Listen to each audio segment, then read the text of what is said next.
अगर आप चाहते हैं कि आपके परिवार में हमेशा खुशहाली बनी रहे तो आपको कभी भी इन बातों को अपनी पत्नी के साथ शेयर नहीं करना चाहिए।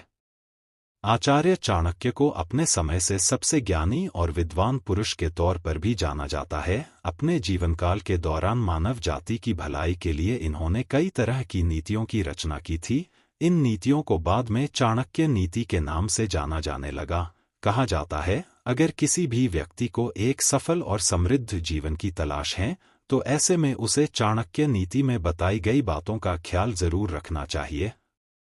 ऐसे में आज की यह आर्टिकल उन लोगों के लिए काफी काम की होने वाली है जो अपने जीवन और घर परिवार में खुशहाली बनाए रखना चाहते हैं। आज हम आपको कुछ ऐसी बातों के बारे में बताने जा रहे हैं जिन्हें आपको अपनी पत्नी के साथ भी शेयर नहीं करना चाहिए।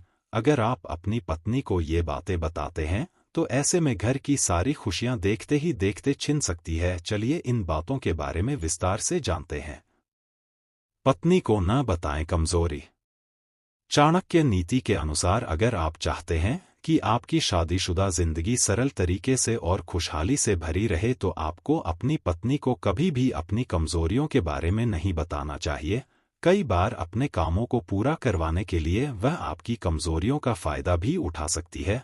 इनकम के बारे में आचार्य चाणक्य के अनुसार एक खुशहाल जीवन जीने के लिए यह काफी जरूरी हो जाता है कि आप अपनी इनकम की पूरी जानकारी अपनी पत्नी को न दें।